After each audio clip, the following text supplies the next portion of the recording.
êtes-vous le grand organisateur d'un grand projet idéologique et politique, comme certains se plaisent à écrire, dire ou chuchoter?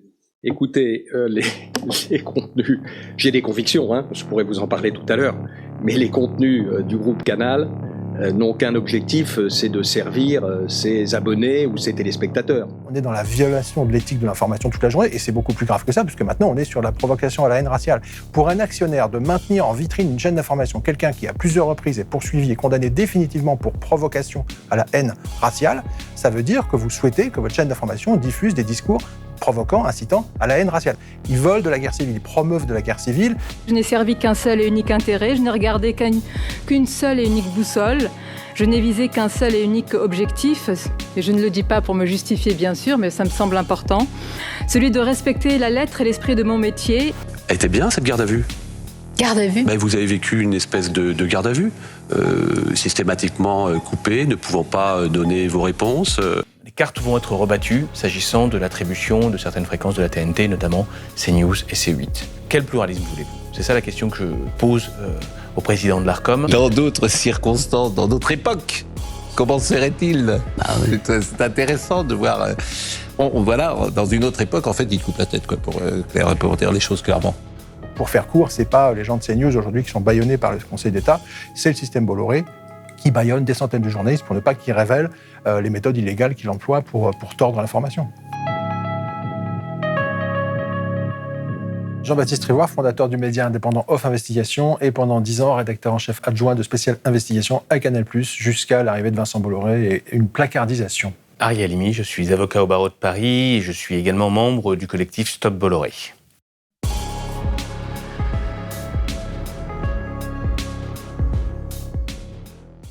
Ce qui a motivé la création de Stop Bolloré, au départ, c'est juste une réflexion autour d'historiens, de juristes, de journalistes sur le fonctionnement d'une émission de la chaîne CNews. C'était Face à l'info, et c'était avec un chroniqueur qui s'appelait Éric Zemmour, et le même Éric Zemmour qui se présentait aux élections présidentielles. Quant à Zemmour, pardonnez-moi, mais il publiait des livres à des centaines de milliers d'exemplaires bien avant qu'il ne revienne sur CNews. Je vous rappelle qu'il est sur Le Figaro, je vous rappelle qu'il est sur La 6, et comme par hasard, c'est quand il est sur CNews que ça pose problème. Mais moi, personne ne pensait, personne ne savait qu'il allait être président de la République. Franchement, c'est pas raisonnable. Et on était un petit peu choqués par ce qu'on entendait, par les propos qui y étaient tenus. Et on a essayé d'analyser sur 2 ans les différents éléments de langage, schémas de pensée qui en ressortaient. On a compris qu'il y avait quand même des schémas de pensée particulièrement dangereux par rapport aux valeurs de la République, comme par exemple l'idée d'une guerre civilisationnelle en cours auquel il faudrait participer, notamment contre les musulmans, des discours assez récurrents contre les immigrés, bref, un discours d'extrême droite assez militant. Et donc, on s'est dit, il y a un vrai sujet, parce qu'il apparaît que cette émission est axée et focalisée sur ce schéma de pensée. Et puis, on s'est rendu compte que ça n'était pas que cette émission, mais c'était plus globalement la chaîne CNews, et plus globalement encore, finalement, toutes les chaînes de télé et médias qui étaient dirigées par un groupe capitalistique, à savoir le groupe Bolloré. Et il y a eu des analyses, des études, il y a eu un article d'Ariane Chemin dans Le Monde qui nous a permis de faire un pas dans la compréhension de ce qui était en train de se dérouler.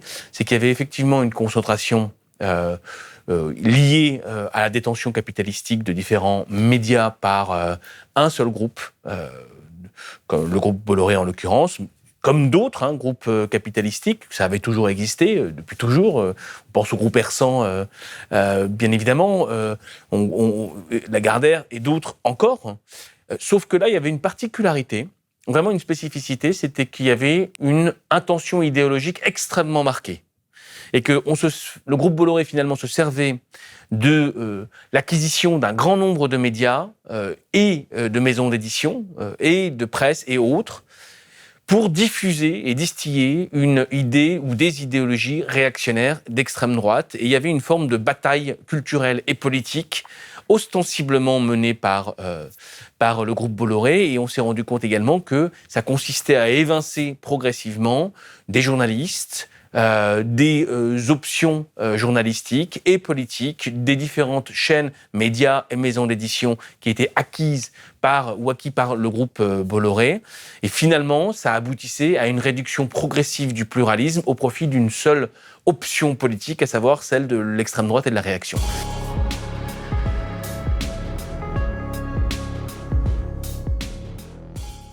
Quand vous êtes dans un média contrôlé par un actionnaire comme Vincent Bolloré et que vous essayez de faire du journalisme, ça se tend assez rapidement, et assez rapidement, on vous donne plus grand-chose à faire. Donc moi, je me suis retrouvé dans un placard pendant plusieurs années. J'avais une espèce de pression de la direction pour dire on va te donner un chèque si tu fermes ta bouche. Et moi, je disais je suis journaliste, donc je peux pas fermer ma bouche. Donc ça a duré 5 ans. Procédure, placardisation, pression, on m'a demandé de travailler sur les tueurs en série, ça n'en finissait plus. Et à un moment donné, ils en avaient marre aussi. Il me propose de sortir dans le cadre d'un plan social, et je me dis parfait, comme ça je sors avec juste mes indemnités légales et je me fais pas acheter. Mais c'est là que c'est pervers, c'est qu'ils vous disent, alors en fait, pour que tu puisses partir dans le cadre du plan social, par contre, il faut signer les fameuses clauses de silence. Alors tu leur dis, mais moi je veux pas signer ça, ils te disent, en fait, si tu signes pas ça, tu seras jamais mis dans le plan social. Donc c'est une espèce de chantage permanent.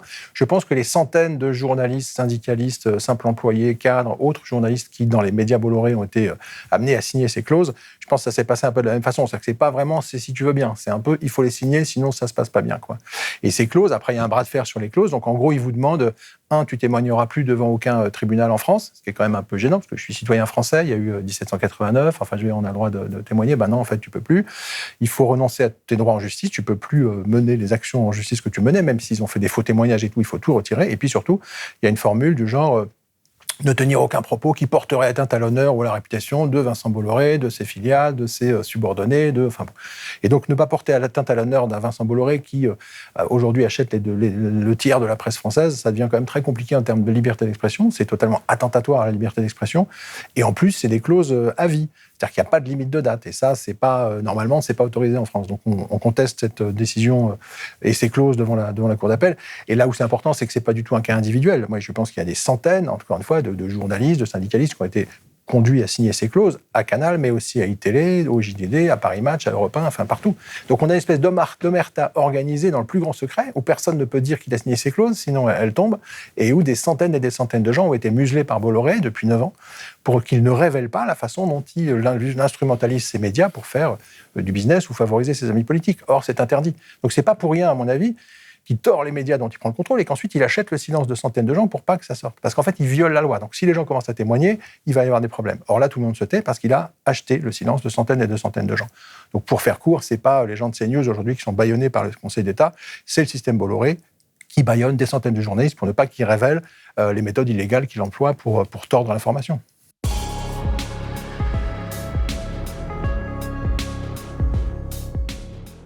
Sur les contenus, voilà, ça c'est la tarte à la crème. Voilà. On me ressort indéfiniment une histoire d'il y a 10 ans du Crédit Mutuel, parce que le Crédit Mutuel me finance. Maxime Saada, comme tous les gens que vous avez interviewés, il a toujours dit que c'est lui qui était en charge des programmes et que je lui avais rien demandé. Jusqu'en 2015, à Canal, on avait une certaine liberté éditoriale. Et cette année-là, une boîte de prod nous propose une enquête sur les dérives d'une grande banque, le Crédit Mutuel, qui acceptait des valises de cash dans une de ses filiales à Monaco, valises de cash en provenance d'Italie, et qui, par ailleurs, était soupçonnée par la justice d'organiser l'exil fiscal de ses riches clients vers la Suisse pour qu'ils payent moins d'impôts. Donc on s'intéresse à cette affaire, on fait un documentaire, Canal en est fier, il l'annonce à toute la presse, etc. On annonce qu'on va faire trembler les banques. Et quelques semaines avant la diffusion, tout d'un coup, on apprend que le film a été déprogrammé par quelqu'un dans le système de la direction de Canal. On comprendra assez vite qu'en fait, Vincent Bolloré était très proche de Michel Lucas, président du Crédit Mutuel, et que le patron de la banque l'a appelé pour se plaindre de notre documentaire et que Vincent Bolloré a appelé Rodolphe Belmer pour dire qu'il fallait régler le problème. Bref, le film a disparu super rapidement. Ensuite, ils ont déprogrammé un film qui racontait les coups bas de Hollande et Sarkozy pour l'Élysée. Enfin bref, on a vite senti qu'on ne pouvait plus travailler sur grand-chose et que ça allait être très très compliqué. Après cette prise de pouvoir de Vincent Bolloré à Canal en 2015, où il va décapiter les guignols de l'info et censurer l'investigation, ça devient très compliqué. Donc nous, à l'émission, on a une espèce d'année un peu où il se passe rien. Ils veulent pas organiser des réunions pour lancer des enquêtes, c'est très compliqué. Début 2016, on va en proposer une dizaine, ils vont en refuser 7, dont Volkswagen, entreprise de tous les scandales, les failles des services de renseignement pendant les attentats de 2015, enfin des sujets majeurs qui vont être refusés majoritairement par la direction nommée par Vincent Bolloré, donc Maxime Saada. Donc ça devient très compliqué. Et puis voilà. Et puis à la fin de cette saison-là, ils vont supprimer l'émission spéciale investigation, ce qui est bien la démonstration qu'en fait, un grand industriel qui investit dans un média pour soit protéger son business, soit propulser ses amis politiques, et ben il peut pas supporter en fait qu'il y ait vraiment du journalisme journalisme dans sa chaîne, quoi. Début 2016, on aura 7 enquêtes refusées sur 11. Et dans mon souvenir, ils nous autoriseront à lancer une enquête sur la disparition des ours polaires et une autre sur les chasses au trésor sous les mers dans le monde. Bon, autant dire des sujets qui n'allaient pas déranger beaucoup de puissants intérêts, quoi. La première question à vous, Monsieur Saada. Considérez-vous que Canal remplit des missions d'intérêt public ? Je suis pas sûr de comprendre la question, ça commence mal. Mon objectif, moi, est de satisfaire les gens qui s'abonnent et qui payent chaque mois. Ce qui se passe, c'est qu'en 2015-2016, Bolloré va censurer l'investigation et qu'il se passe à peu près rien du côté du CSA, qui fait quand même dodo. Hein. On l'a saisi à plusieurs reprises, mais il se passe quand même pas grand-chose. Eh bien, Bolloré va avoir le sentiment d'une espèce de toute puissance. Donc, il va aller en juin 2016 à l'Assemblée et Maxime Saada va expliquer qu'il n'y a jamais eu de censure à Canal+. Et les députés vont se faire intoxiquer en silence. C'est hallucinant. Et quelques mois plus tard, il va aller encore plus loin puisque... Nous, on va faire pour l'effet papillon un reportage sur des manifestants au Togo qui descendent dans la rue contre le dictateur du Togo, qui lui fait tirer sur sa population. Donc c'est quand même assez grave, c'est évoqué dans toute la presse internationale. On fait un sujet là-dessus pour l'effet papillon, et manifestement, ça tous en haut lieu. Ils vont retirer le sujet du replay de Canal+. On essaie de comprendre pourquoi pendant quelques semaines. Et là, on va découvrir qu'en fait, Vincent Bolloré espérait signer des contrats avec le dictateur du Togo, et que pour protéger son business en France-Afrique, eh bien, il entrave la liberté éditoriale. Un haut responsable de Canal finira même par nous lâcher en comité d'entreprise. C'est pas très adroit d'attaquer un président avec lequel on espère faire des affaires. Enfin voilà, quelque chose comme ça. Donc c'est évidemment un énorme problème. Et comme si ça suffisait pas, quelques semaines plus tard, alors là on a halluciné de l'impunité. Bolloré va faire fabriquer un publi-reportage pour le dictateur du Togo, qui vont faire diffuser sur les antennes de Canal à 7h du matin, discrètement. Espèce de vidéo un peu clandestine qui n'aura pas forcément de numéro d'antenne pour ne pas se faire attraper. Et évidemment, le CSA fait dodo, s'en aperçoit pas, et il faudra la ténacité d'un média indépendant talentueux, Les Jours, qui va repérer l'affaire, retrouver la vidéo, la sortir, saisir le CSA, et là, enfin, ça va un tout petit peu bouger. Canal sera très légèrement sanctionné. Je précise que pour des choses aussi graves, les sanctions sont légères, et je pense que ça n'impacte absolument pas le modèle économique du système Bolloré, qui est dans un combat civilisationnel beaucoup plus important, et ça le dérange pas de payer quelques amendes à quelques millions d'euros, je crois. Sur la question d'intervention, comme vous savez, monsieur le rapporteur, puisque vous m'avez posé déjà la question il y a 5 ans, ce sont les 2 ou 3 mêmes histoires qui se répètent indéfiniment, le Crédit Mutuel et autres histoires de la même nature, pour lesquelles d'ailleurs Maxime Saada, le président de Canal, avait répondu il y a 5 ans, filmé, donc vous pouvez repasser en allant sur le net ce qu'il avait dit à l'époque, et j'ai vu que dans votre commission, vous aviez reçu récemment... le patron des antennes de CNews, qui a expliqué qu'il n'avait jamais eu d'intervention de personne, et en tout cas pas de moi.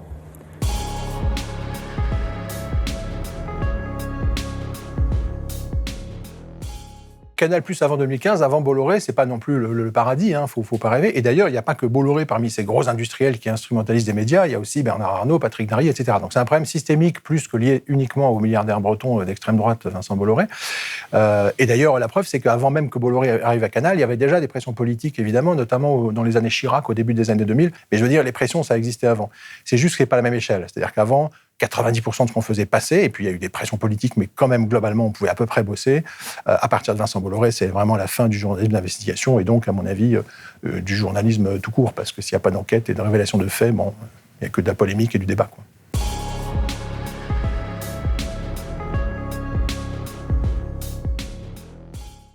C'est pas la première fois qu'on a ce type d'audition au niveau parlementaire. En revanche, on voit qu'il y a quand même une forme de tolérance ou, comment dire, on va pas dans le cœur des choses, dans le cadre des auditions et dans le cadre des questions qui sont posées.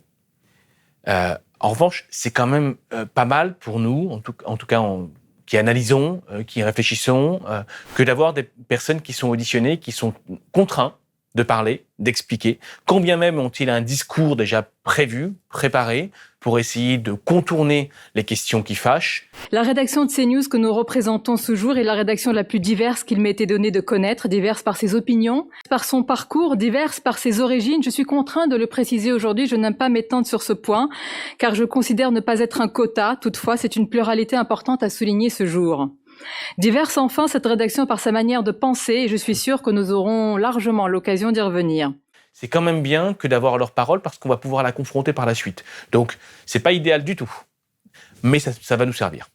Je suis totalement d'accord, ces auditions sont filmées, ça reste, donc c'est très important. Je précise que c'est l'une des rares fois où les Bernard Arnault, Drahi, Bolloré ou même Ernotte sont contraintes de s'expliquer publiquement devant des caméras. Parce qu'en règle générale, nous on fait beaucoup d'enquêtes sur les médias, ces gens ne répondent jamais de leurs responsabilités devant la presse, ils ne s'expliquent pas.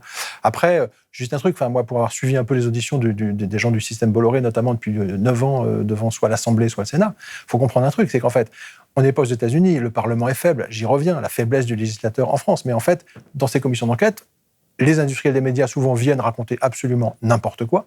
Ils sont rarement confrontés à des faits précis. Alors peut-être que le Parlement n'a pas de moyens, etc. Mais encore une fois, on n'est pas aux États-Unis et malheureusement, ces auditions sont un peu des promenades de santé pour les industriels des médias. Et c'est un vrai problème parce que quand vous faites un peu d'investigation, vous savez très bien que ces gens-là, pour arriver à avoir un échange constructif, il faut avoir travaillé avant, beaucoup, et avoir des éléments extrêmement précis et les confronter à ces éléments précis. Si vous accueillez, comme l'a fait le président de la commission d'enquête du Sénat début 2022, un Bernard Arnault, en lui disant « J'adore votre vin Château Yquem, cher monsieur, quel talent !» Je ne peux pas citer l'ensemble des marques que vous détenez et qui incarnent la France à l'international, peut-être juste Louis Vuitton, Dior, Tiffany, mais également le Château Yquem, l'un des vins les plus prestigieux du monde. Ce n'est cependant pas pour cette raison, peut-être malheureusement, que nous nous réunissons ce matin.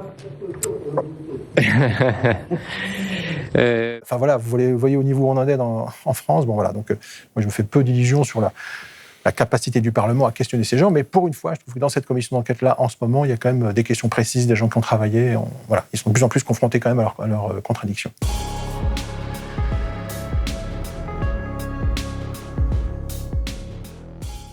Est-ce qu'il faudrait maintenant aller poser une question à Vincent Bolloré ou autre, ou Patrick Drahi ou Bernard Arnault ?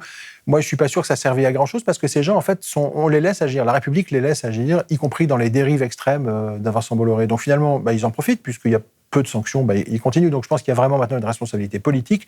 La question, c'est Emmanuel Macron et les grands propriétaires de presse. Ça, c'est un sujet majeur et qu'il faudrait demander au président de la République pourquoi il ne comprend pas qu'en fait, une presse éthique et un minimum indépendante et qui fait un travail citoyen est importante. Ou plus exactement, je pense que pour Emmanuel Macron, ça serait un vrai problème que la presse puisse vraiment travailler. Donc il est totalement complice de cette dérive du système informationnel français. Je rappelle quand même que dans l'entre-deux-guerres où les grands industriels possédaient la plupart des médias en France, on s'est retrouvé entre 40 et 44 avec une presse archi-collaborationniste, ce qui est quand même hyper grave, quoi. Donc là, on est en train de partir dans une dérive qui, moi, me fait penser à cette période et c'est vraiment très inquiétant, quoi. Je suis un peu d'accord, il n'y a pas besoin de poser de questions à Bolloré. Lui, il a son tunnel politique, il sait très bien ce qu'il fait et il ne se pose aucune question. En revanche, si je dois poser une question, c'est au président de l'Arcom, à Roch de Maistre. Il va y avoir en 2025 une remise à niveau et il va y avoir les cartes vont être rebattues s'agissant de l'attribution de certaines fréquences de la TNT, notamment CNews et C8. De quel pluralisme voulez-vous ? Quel pluralisme voulez-vous ? C'est ça la question que je pose au président de l'Arcom.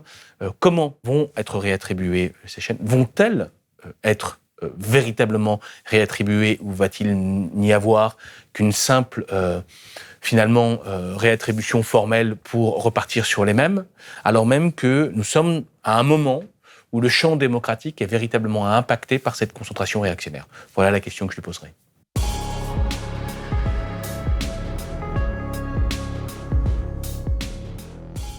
Au début du collectif, on a annoncé la saisine de l'Arcom sur l'intégralité des discours qui nous paraissaient dangereux et contraires à la charte et à la convention signée par CNews avec l'Arcom au moment de sa diffusion sur, je le rappelle, un canal public. La TNT, c'est un canal public et donc il y a une charte à respecter avec non-discrimination, non-racisme, pas de propos homophobes, pas de propos féministes et antiféministes, pas de propos sexistes, etc.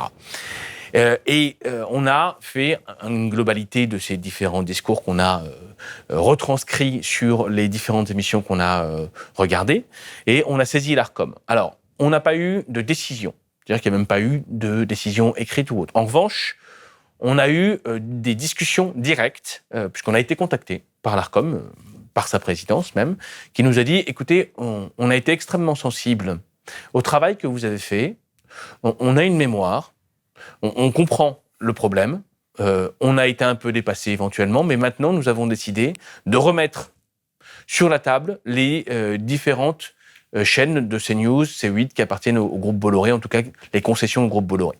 Donc là, il y a eu un premier travail on a contribué tout au moins, à rebattre les cartes. Ça sera en 2025. Et évidemment, on continue ce travail pour envisager d'aider ou de participer à cette question de la réattribution des canaux de la TNT qui appartiennent aujourd'hui au groupe Bolloré. Ça, c'est une première chose. La deuxième chose, évidemment, on avait contribué à l'action judiciaire. On avait envisagé de saisir le Conseil d'État. On s'est dit qu'il y avait quand même quelque chose d'un peu périlleux là-dedans. Et parallèlement, RSF a saisi le Conseil d'État justement au moment où le collectif a commencé à exister et à créer ce travail politique, ce travail de réflexion médiatique. Ça a abouti à une décision du Conseil d'État qui a pu contenter certains, puisque évidemment le Conseil d'État a considéré que l'Arcom n'avait pas suffisamment travaillé sur la question de CNews et de C8 et sur le pluralisme. Et puis ça a suscité également une réflexion au sein du collectif sur l'éventuel péril que portait cette décision du Conseil d'État. Pourquoi ? Parce que finalement, ça donne une obligation supplémentaire à l'Arcom s'agissant de la vérification du pluralisme au sein des médias, de manière générale, et pas uniquement au sein de CNews ou de C8. Et là, il y a déjà une décision qui s'applique à tous les médias, et pas uniquement à ce phénomène de concentration réactionnaire qu'on stigmatisait. Et puis surtout, il y a un risque qui commence à être mis en exergue et qu'on est en train de réfléchir. Le risque, c'est que, évidemment, il y ait un contrôle et une mainmise sur le pluralisme, parce que maintenant, ce que dit le Conseil d'État finalement, c'est que ça ne va pas s'appliquer uniquement aux candidats ou aux représentants politiques, la nécessité du pluralisme et le décompte, mais également à pratiquement tous les intervenants, à l'exception des journalistes. Sauf que, d'abord, c'est compliqué, on ne sait pas comment ça va se passer. Est-ce que ça va donner un pouvoir de contrôle sur tous les médias s'agissant des lignes éditoriales ? Et puis, évidemment, on va poursuivre notre réflexion et nos différentes actions s'agissant de la possibilité de restreindre la concentration réactionnaire et de défendre la liberté de la presse et le pluralisme.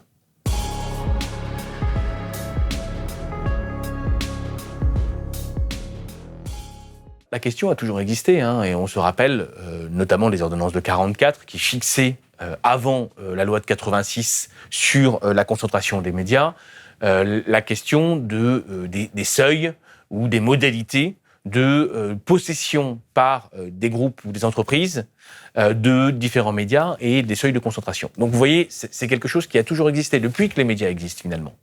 La détention des médias. Et évidemment, il y a un ensemble de collectifs et d'organisations qui travaillent depuis très longtemps sur ces questions. Maintenant, nous, le collectif Stop Bolloré, on a travaillé vraiment sur quelque chose de très spécifique. Le croisement, finalement, entre la concentration capitalistique et l'idéologie réactionnaire et d'extrême droite. Et c'est ce croisement qui nous a semblé, à un moment donné, franchir un seuil dans la dangerosité de la concentration. C'est pour ça que, effectivement, il y a un collectif Stop Bolloré, mais de manière générale, on travaille, et il faut continuer à travailler sur la question de l'indépendance des médias et de la détention capitalistique des médias. Moi, je pense qu'il faut être un petit peu plus radical. J'ai pas une immense confiance dans l'Arcom pour changer les choses. Je crois que l'autorité de régulation quand même fait dodo depuis 9 ans, sinon on n'en serait pas là.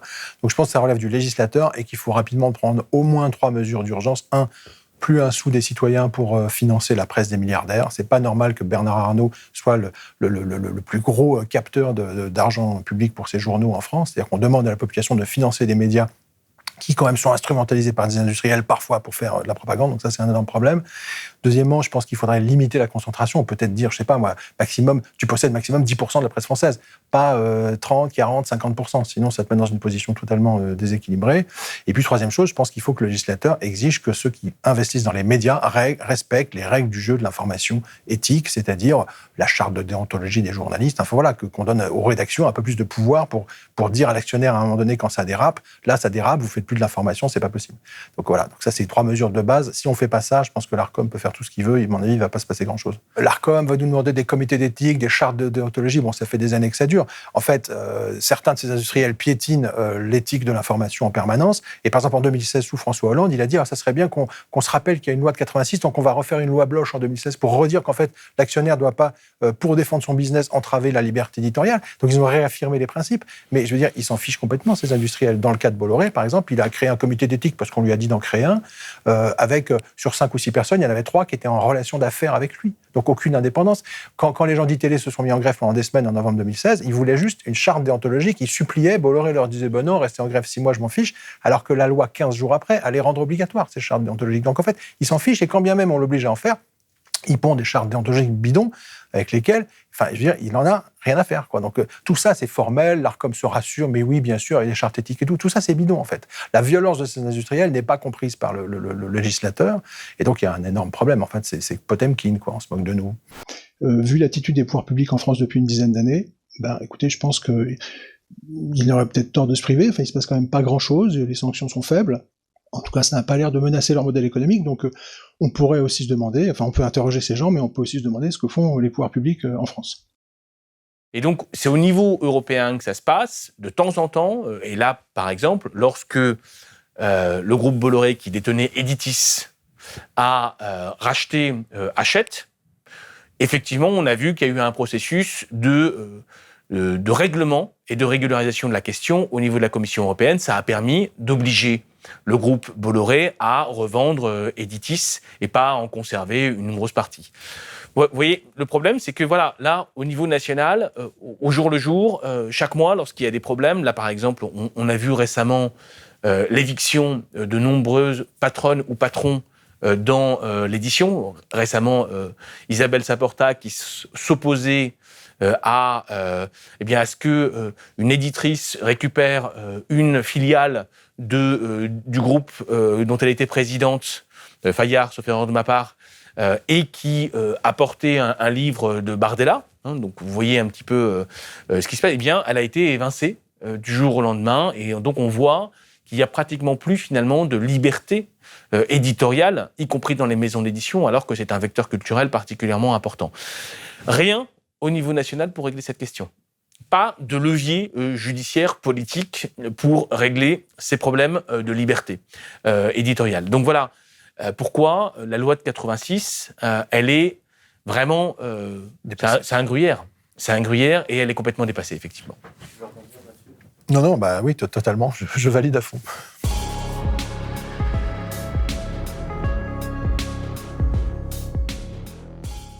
Alors, tout ce qui est contentieux judiciaire, ça concerne tous les médias.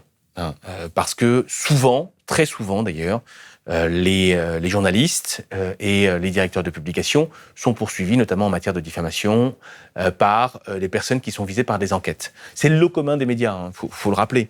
En revanche, ce qui caractérise les chaînes et médias du groupe Bolloré, c'est qu'au-delà de la diffamation ou de l'injure, il y a le caractère racial qui est visé et qui entraîne des condamnations. Par exemple, Éric Zemmour et le directeur de la publication des chaînes de CNews ou de l'émission de Éric Zemmour. Vous voyez, ce que je veux dire, c'est que ils ont rajouté au contentieux judiciaire le caractère racial, c'est-à-dire le fait de porter des discours ou des propos visant provoquant à la haine raciale, ou de diffamation raciale, ou d'injures à caractère racial, qui visent des groupes humains en raison de leur appartenance ethnique, religieuse ou d'origine.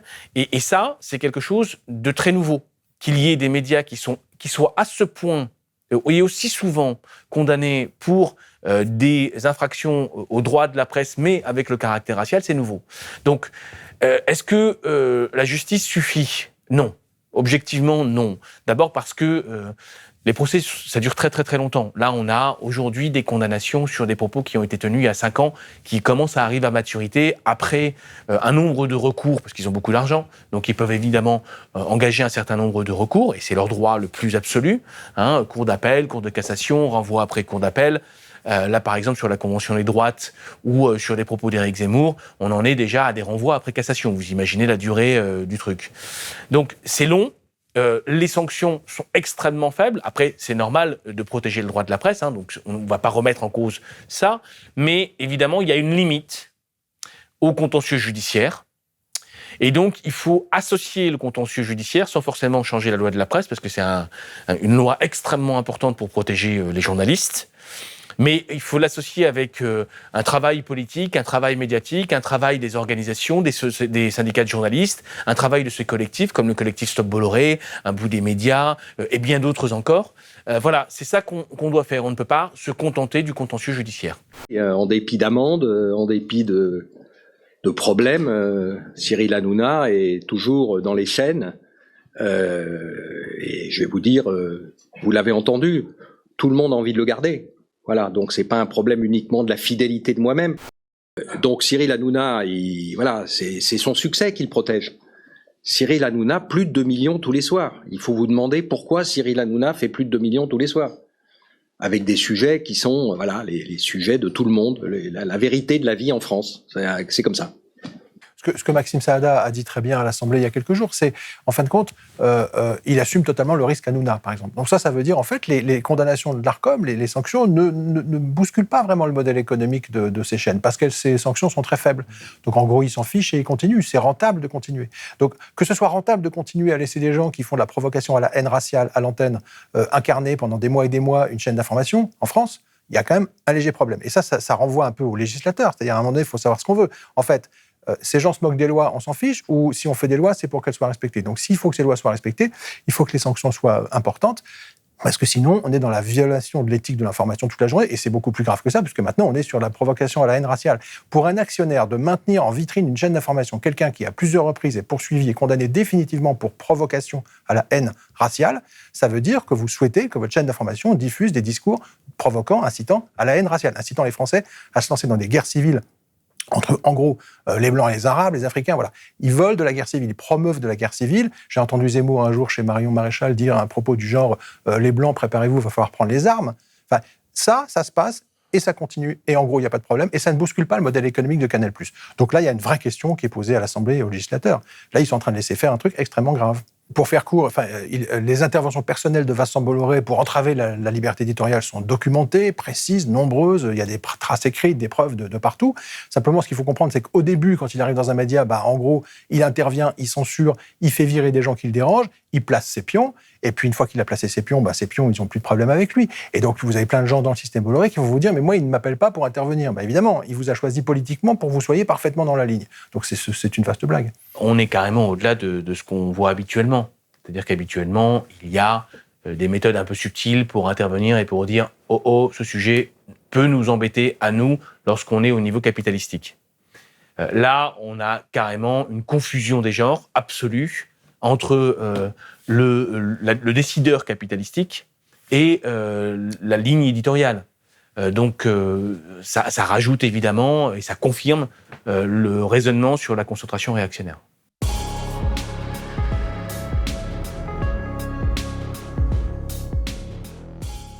Alors, comment soutenir le collectif Stop Bolloré ? D'abord, il y a des comptes, Twitter, Instagram, sur lesquels il y a des informations. Il y a également une boucle Telegram sur laquelle on travaille beaucoup et on discute. Il y a des périodes plus ou moins calmes. Là, ça commence à se réactiver, à bouillonner compte tenu de l'actualité récente.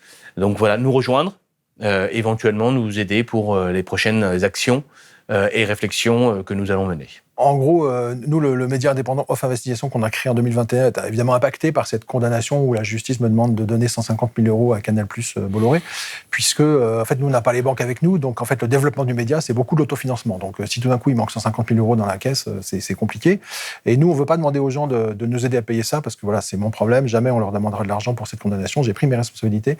Par contre, on est en train d'avancer sur une saison 2 documentaire qui essaye d'interroger un peu les pouvoirs politiques et économiques. On sort dans quelques jours une enquête sur la très grave répression de la manifestation de Sainte-Soline il y a un an dans les Deux-Sèvres, où le ministre de l'Intérieur avait quand même mis en place 3200 gendarmes avec 5000 grenades pour faire face à une foule de civils qui avaient été très grièvement blessés, plus de 240 blessés, avec aucun système pour s'occuper des blessés, les secours interdits d'accès. Donc là, il y a quand même une énorme responsabilité politique.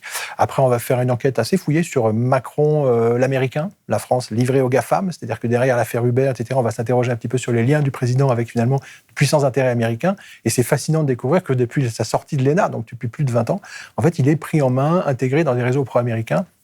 C'est absolument fascinant. Et puis, on fera un dernier sujet juste avant les européennes sur comment Macron drague l'extrême droite, tous les appels du pied, clin d'œil, petite complaisance depuis des mois et des mois avec l'extrême droite, qui probablement va aider ce courant politique français à monter très très fort aux élections.